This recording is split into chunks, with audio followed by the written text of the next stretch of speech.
자, 제가 창업의 길, 창업이라고 하는 걸 좀 몇 가지 써놨어요. 그런데 제가 여러분에게 앞에서 제가 서론을 길게 얘기했기 때문에 양해를 좀 구할게요. 보통 이 이야기는 다른 제가 창업교육할 때도 많이 하거든요. 그래서 여기서는 적당히 넘어가겠습니다.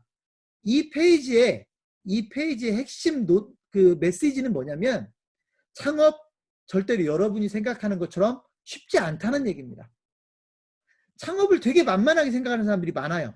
특히나 음식점 창업, 외식 창업 정말로 만만하게 생각하는 사람들이 많아요. 그분들이 만만하게 생각하는 이유는 다들 뭐 하던데 뭐 내가 아는 사람도 외식 창업으로 돈 벌었던데 뭐 내가 아는 사람 별로 그 사람 똑똑하지도 못하고 별로 예를 들어 부지런하지도 않은데 외식 창업으로 잘 먹고 잘 살고 있던데 뭐 저 사람도 아는데 내가 못할 이유가 없잖아. 이런 생각들을 너무 쉽게 하더라는 겁니다. 그런데요 절대로 창업 만만하지 않습니다. 그 다음 페이지 바로 넘어갈게요.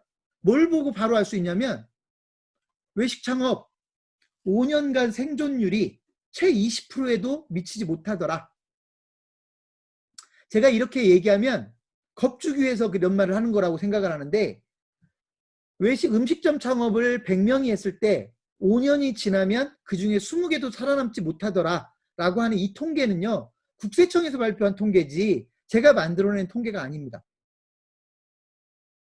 그러니까 실제 국세청에서 창업한 사람들을 추적 관리를 해보니 올해 100명의 창업자가 창업을 하면 5년 후에 그중에 20개만 남아있더라는 거예요. 80개가 없어졌더라는 거거든요. 그만큼 외식업 창업은 어려워요. 어려운데 사람들은 그걸 못 느낀다는 것이죠. 그래서 오늘은 제가 일단 이 부분에서는 그 점에 좀 이야기를 할 거고요. 그러면 그분들이 왜 망할까? 여러분 제가 지금 거기에 망하는 음식점의 공통적인 특성 왜 망할까? 왜 망할까? 저한테 망하는 이유를 몇 가지 얘기해 보라고 하면 얼마든지 얘기해 줄 수가 있어요.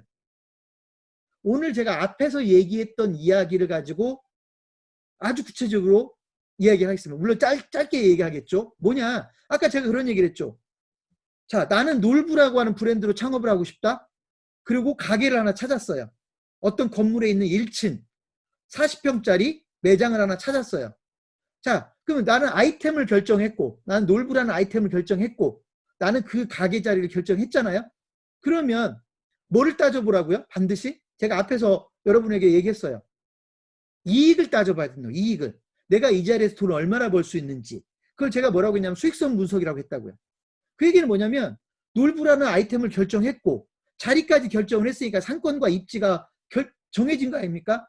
가게 자리가 결정됐으니까 임대료까지 다 결정돼서 보증금, 권리금까지 되게 다 정해져 있습니다. 그러면 매출액과 비용 분석을 상당히 정확하게 할 수가 있다고요. 그러면 내가 이 가게에서 창업을 했을 때 얼마를 벌 수 있는지를 따져볼 수가 있고요. 그걸 따져보고 내가 마음에 드는 이 자리에서 내가 적어도 500만 원은 눈 감고도 벌겠구나 라는 생각이 들었다면 그리고 그 돈에 만족한다면 창업을 해도 되겠죠. 근데 예를 들어 생각을 해보세요. 수익성 분석을 했는데 한 300만 원밖에 못 버는 걸로 나왔는데 자기는 그 사실을 모르고 정작 창업할 사람은 한 500 정도는 우습게 벌 수 있다고 생각을 했다고 하면 이게 얼마나 무모한 착각입니까? 그죠? 그럼 그런 창업은 안 해야 되잖아요. 근데 그런 창업들을 계속해서 하고 있더라는 겁니다. 우리나라 창업자들이. 왜냐하면 그걸 아무도 안 알려주거든요. 이 자리에서 창업을 하면 얼마를 벌 수 있다라고 하는 걸 정확하게 계산해 봐야 된다는 걸 아무도 안 알려주거든요. 그러니까 그냥 다 건너뛰는 겁니다. 그래서 제가 일단 이 첫 페이지와 두 번째 페이지에서는 제가 여러분들에게 외식 창업이 절대로 만만하지 않아서 여러분들 할 게 없어서 음식점 장사를 하는 게 아니라 음식점 창업도 외식업 창업도 아주 꼼꼼하게 준비를 하고 아주 꼼꼼하게 뭔가 탐색을 하지 않으면 연구를 하지 않으면 여러분도 10명 중에 8명에 들어갈 가능성이 훨씬 더 높다. 2명은 5년 후에 살아남고 8명이 5년을 못 버틴다고 한다면 여러분이 그 5년을 못 버틸 8명에 들어갈 확률이 높은 거지 절대로 2명 안에 들어갈 확률이 높지 않다라는 얘기입니다. 그 점을 제가 여러분에게 좀 더 강조하고 싶습니다.